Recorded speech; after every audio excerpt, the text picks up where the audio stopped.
Hey guys, Brian Kelly here from Zombie Guitar. Here in today's lesson we're going to be talking about rhythm. So this stuff applies to every single genre of music: rock, pop, blues, metal, jazz, classical, rap, R&B, EDM, dubstep, doesn't matter. Every single genre of music these concepts apply to.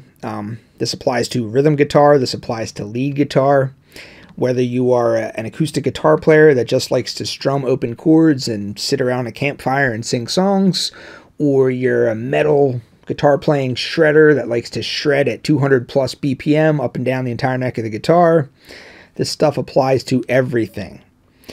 I want you to understand rhythm as a holistic concept. That way, if you want to figure out a song, whatever song it happens to be, whether it's a rhythm part or a lead part or an acoustic strumming part or a shred part or whatever, you can listen to it, and rather than having to have someone show you, like, okay, you play the down strum here, you play the up strum there, down strum there, rather than having to have someone kind of hold your hand and walk you through the song, you can instead just listen to it and you can say, that sounds like eighth notes to me. All right, eighth notes. I know what eighth notes are, and you can kind of just figure out the strumming pattern in a couple minutes, and then you got the song, all right? So I want you to understand this stuff as a holistic concept. That's what this lesson is about. Let's get started.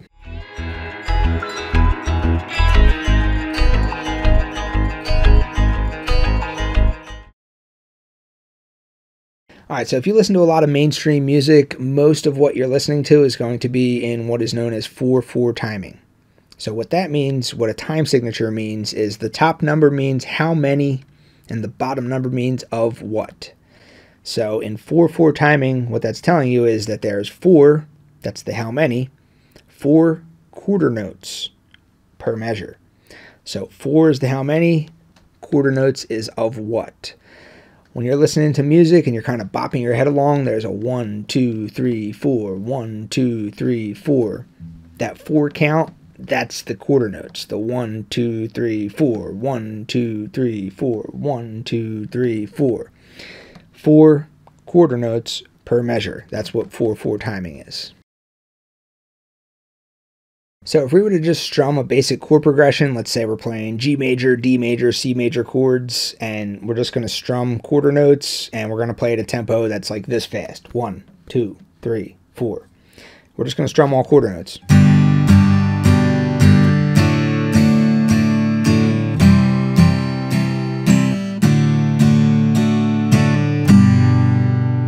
So that's just all quarter notes. That's where it all starts at. The next thing I want to understand is what are known as subdivisions. So you have 4 quarter notes, but those 4 quarter notes can be subdivided into, the first thing we're going to look at is eighth notes. So an eighth note is half of a quarter note. In other words, there's 2 eighth notes for every quarter note. So if the metronome click the tempo of the song, the 1, 2, 3, 4, if that's your quarter notes, eighth notes, there's just going to be 2 for every 1 click. So the count for eighth notes is 1 and 2 and 3 and 4 and 1 and 2 and 3 and 4 and. So if this is our tempo, 1, 2, 3, 4, that's your metronome speed, the 1, 2, 3, 4, the quarter notes. 1 and 2 and 3 and 4 and 1 and 2 and 3 and 4 and 1, 2, 3, 4, 1 and 2 and 3 and 4 and. So that's all eighth notes are. You're just subdividing the quarter notes, 2 notes for every click of the metronome. So applying this to the guitar, and this isn't going to be a concrete rule that you have to follow 100% of the time, but more often than not, you're going to find that this applies. You're probably going to be playing down strums for the downbeats and up strums for the upbeats. And when I say downbeats, I'm talking about the 1, 2, 3, and 4, and then the upbeats is the subdivision in the middle. So it's going to be something like 1 and 2 and 3 and 4 and. All right, so that's how eighth note strumming works. Now, you're probably not going to hear many strumming patterns that is just all eighth notes. You're probably going to hear it broken up. As an example, you'll probably hear like a 1, 2, and 4 and 1, 2, and 4 and. It's still all eighth notes. You're just not playing all the eighth notes. Sticking to this downbeat, upbeat stuff, 1, 2, and 4 and. 1, 2, and 4 and. So it still has the tempo there. 1, 2, 3, and 4 and 1, 2, 3 and 4 and 1, 2, 3 and 4 and 1, 2, 3 and 4 and 1, 2.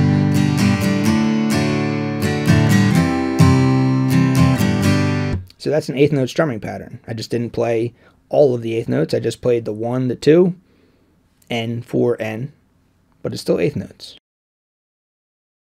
All right, the next subdivision we're going to be looking at is going to be 16th notes. So 16th notes are half of the value of an eighth note. You could also say that there's 4 16th notes for every 1 quarter note. So if your tempo is 1, 2, 3, 4, eighth note subdivisions would be 1 and 2 and 3 and 4 N. 16th notes would be 1 E and a 2 E and a 3 E and a 4 E and a 1 E and a 2 E and a 3 E and a 4 E and a. The count for 16th notes is 1 E and a. 1 E and a, 2 E and a, 3 E and a, 4 E and a. 4 notes for every click of your metronome, or 4 subdivisions for every click of your metronome. That's how 16th notes work. So for this example, I'm going to be playing Mary Jane's Last Dance by Tom Petty. So the tempo for that is around 85 BPM. The tempo is like 1, 2, 3, 4, 1, 2, 3, 4. So if that's your tempo, your 16th notes are 1 E and a 2 E and a 3 E and a 4 E and a 1 E and a 2 E and a 3 E and a 4 E and a. So the actual strumming pattern for this song is going to be 1 and 2 and a 3 E and 4 and a 1 and 2 and a 3 E and 4 and a. So when it comes to 16th notes, and we're looking at our down strums and up strums, since this is a slower type of tempo, this is a tempo of 85 BPM, it's not going to be incredibly hard to play down strums for the quarter notes, which is the downbeat, and the eighth notes, which is the upbeat. So the 1, 2, 3, 4 are going to be downs. The N's are also going to be downs, but the E and the further subdivisions for these 16th notes are going to be the up strums.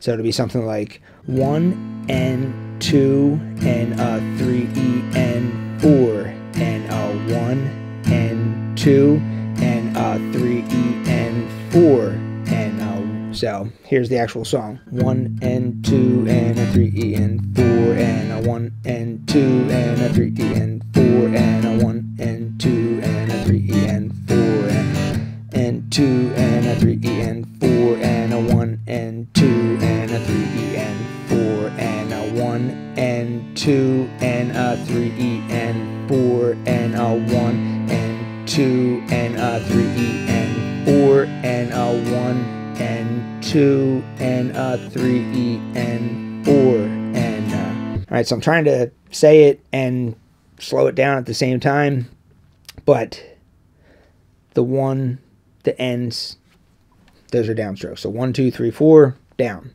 N, down. It's the E and the that's the up. Again, this isn't a concrete rule that applies to, everything that ever contains 16th notes, but more often than not, if you're playing something that's at a tempo that's, 100 BPM or less, something like this, and it has 16th notes in there, it probably wouldn't be a bad idea. It would help you to keep your rhythm if your quarter notes, the downbeats were down strums, the eighth notes, the upbeats were also down strums, but then the further subdivisions, the E and the 16th note portion, you played up strums for them. So that's what's going on here.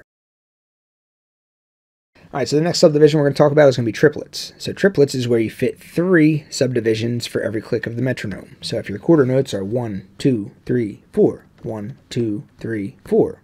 Triplets are going to be 1, 2, 3, 1, 2, 3, 1, 2, 3, 1, 2, 3.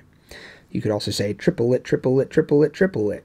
Whatever it takes to get 3 syllables evenly spaced in between each one of those quarter notes, that's triplets. So eighth notes are 2 for every quarter note. 16th notes are 4 for every quarter note. Triplets are 3 for every quarter note. 1 and 2 and 3 and 4 and 1 E and a 2 E and a 3 E and a 4 E and a triplet, triplet, triplet, triplet. All right, you're just subdividing the quarter notes by either 2, 4, or 3. Right now we're talking about triplets, so we're subdividing by 3. So just a quick example, and this is something that I did. This is from last week. I did that lesson about soloing using arpeggios and the harmonic minor scale and all that stuff. I did a sequence of arpeggios, which was played, the tempo was around, I think, 120 or something like that.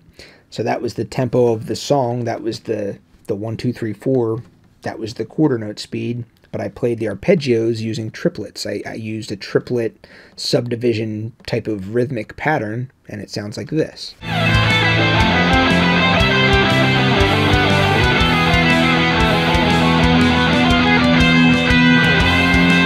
Alright, so the tempo of the song was 1, 2, 3, 4, 1, 2, 3, 4, but that arpeggio sequence was triplet, triplet, triplet, triplet, triplet, triplet, triplet, triplet. I was playing that at the triplet speed, or the triplet subdivision, for the tempo that the song was at. I think the song was at 120 BPM. So that's triplets. Alright, so here's where stuff gets a little tricky. We're going to be talking about shuffle rhythms and swing rhythms. So a lot of people that group these together, they'll group shuffle and swing, and they'll kind of say they're the same thing. I kind of don't agree with that. Shuffle rhythms, from my experience, from what I've found, shuffle rhythms, you can fit them into a grid. Like, you can fit them into a perfect grid. Like triplets, which we just talked about, that fits into a grid. That's 3 subdivisions for every 1 click of a metronome. A shuffle rhythm would essentially, you're taking triplet rhythms, but you're just not playing all of the 1, 2, 3. So, for example, if you were to take a rhythm such as, 1, 2, 3, 1, 2, 3, 1, 2, 3, 1, 2, 3, but remove the 2 from each one, left with 1, 3, 1, 3, 1, 3, 1, 3, 1, 3. So you still have the 1, 2, 3, 1, 2, 3, 1, 2, 3, 1, 2, 3, triplet, triplet, triplet, triplet, 1, 2, 3, 1, 2, 3, 1, 2, 3, 1, 2, 3, 1, 3, 1, 3, 1, 3, 1, 3. You're just eliminating the second triplet of each group of triplets. So a very common example of this shuffle rhythm that essentially takes these triplets but eliminates the 2 and just leaves you with the 1 and the 3 is a very common blues shuffle rhythm. So I'm sure you've heard something like this before.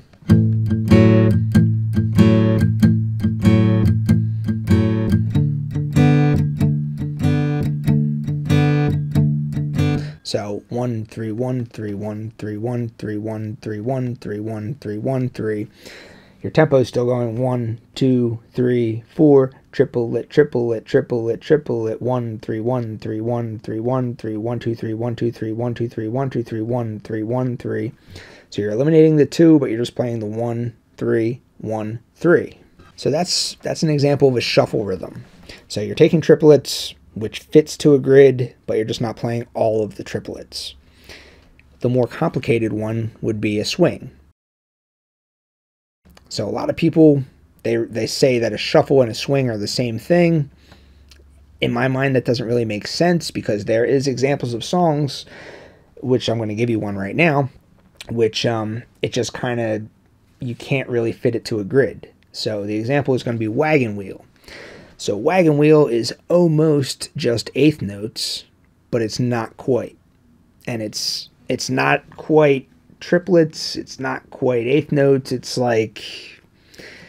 just a little off. So if you were to take this song Wagon Wheel and you were to play it as straight eighth notes, the count would be 1, 2N, and 4N.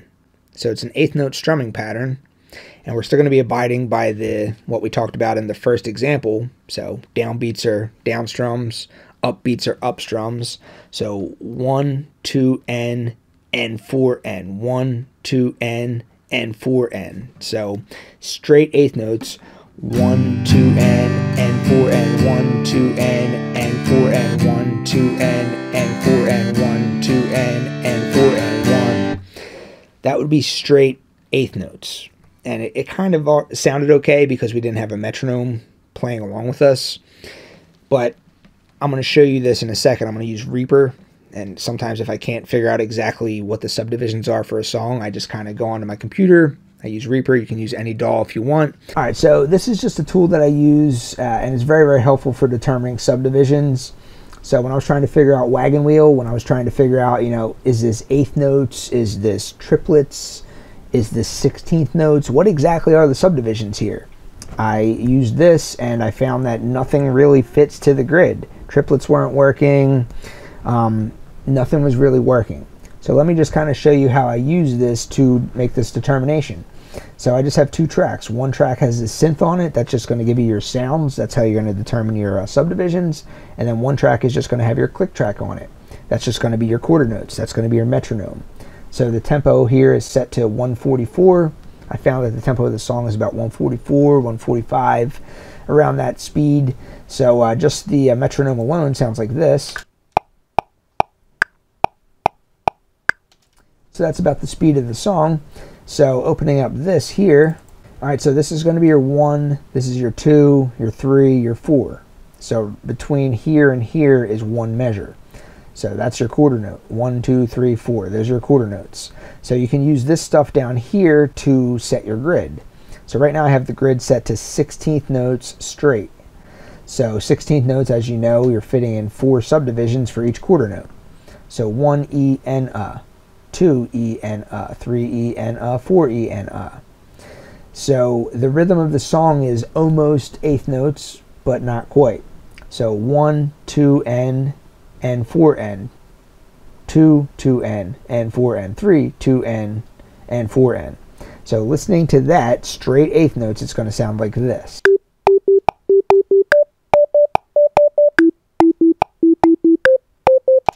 All right, so it's close, but it's not exactly right. So straight eighth notes is just not working. So you can adjust this. You can set your grid to triplets, eighth note triplets, and that's going to give you 1 2 3, 2 2 3, 3, 3 for each quarter note. You can set it to 16th note triplets. That's going to give you 6 for every quarter note. We're going to be talking about that next. Coming up, that's called sextuplets actually. You can set this to swing, and when you set it to swing, you can adjust the strength of the swing. So watch when I move this around, it moves the grid around. Alright, you can set this to dotted notes and stuff like that, so you can really do a lot with this, but no matter what I did, I was unable to fit this rhythm to the grid. So I'm not going to go through the whole trial and error process because that'll take too much time for this video, but just take my word for it that I couldn't set this song to the grid. So what did I do? I set it to straight. I kept it at 16th notes, and I just kind of moved them a very little bit. So 1, I kept the 2 where it was at, but I put the upbeat of the 2, the end, I moved it a little bit in the late direction to the right. So I moved it just a tiny bit, like that much. I did the same thing with the end of the 4. I moved that a little bit. And then this one, right on the 4, the downbeat, I moved it to the left, so a little early. So let's hear that.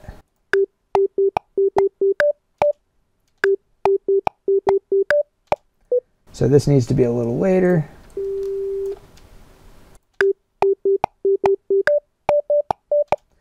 All right, so that's the adjusted. So that one was late, that one was late, that one was early. So how late or how early, you can try and mess around with this stuff. You can put it to triplets. You can see it's not really aligning to the grid. You can do 30-second triplets. It's still not really aligning to the grid. That one's on the start of the note, but this one's not. That one is, that one's not. You can set it to swing. You can adjust the strength of the swing. If you put it all the way down, that note almost aligns with the grid, but then this note doesn't, and this note doesn't. So you can really mess around with this stuff a lot. You can't get it to line up to the grid, and that's kind of what swing is. Swing is like, it's almost straight eighth notes, but not quite. All right, so that example right there, that was the most complicated example in this whole lesson. Everything else fits to a grid. If it fits to a grid, it's a lot easier. If it's eighth notes, you can say, okay, 1 N, 2 N, 3 N, 4 N. If it's 16th notes, you can say, okay, 1 E N, a 2 E N, a 3 E N, a 4 E N. Are they playing on the E? Are they playing on the Are they playing on the N? You can figure it out. If it's triplets, it still fits to a grid. 1, 2, 3, 1, 2, 3. If it's a shuffle pattern, it's using triplets, but it's just not using all the triplets. 1, 3, 1, 3, 1, 3. It still fits to a grid. This example here, it's like, okay, this is eighth notes, but we're taking some of these eighth notes and we're just moving it off the grid a little bit. Some of the eighth notes are going to be moved a little early. Some of the eighth notes are going to be moved a little late. You just got to kind of feel it. So when you hear people playing really, really fast, the one key thing that makes it sound good versus not good is how close to the grid that person is playing. How accurately are they hitting the subdivisions? So, you know, you take someone like Eddie Van Halen or Randy Rhoads or Guthrie Govan, or people that are like really, really good. They play really, really fast, but everything that they play just sounds so precise. That's because they're like dead on the grid. You know, whatever subdivisions they happen to be playing, whether it's 16th notes or even faster subdivisions, they're just hitting the subdivisions so spot on, it just sounds precise. Take a person that's not that good, they can still play fast, but if they're not accurately hitting those subdivisions, it's going to sound sloppy. So the two types of subdivisions that we're going to be listening for here, and I'm not going to be playing these examples, I'm going to give you examples by one of my favorite metal guitar players, Alexi Laiho. He can play way faster than me, much more accurately to the subdivisions than I ever could. Rest in peace, he's not alive anymore. One of my favorite metal guitar players, though. I'm going to give you an example of 16th notes versus sextuplets. So 16th notes are where you're fitting in 4 notes for every click of the metronome. Sextuplets is where you're fitting in 6 notes for every click of the metronome.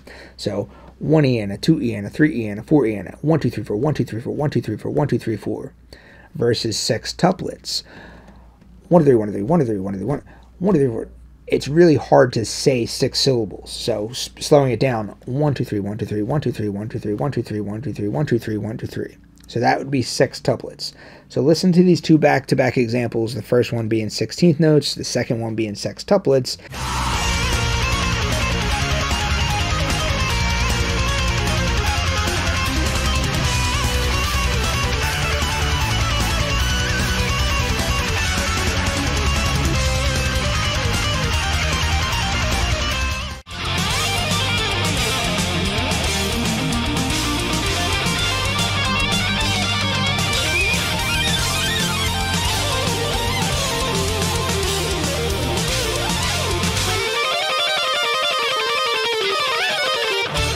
All right, so both of those examples were 2 different examples of fast playing, but they were 2 different types of fast playing. One was 16th notes, one was sextuplets.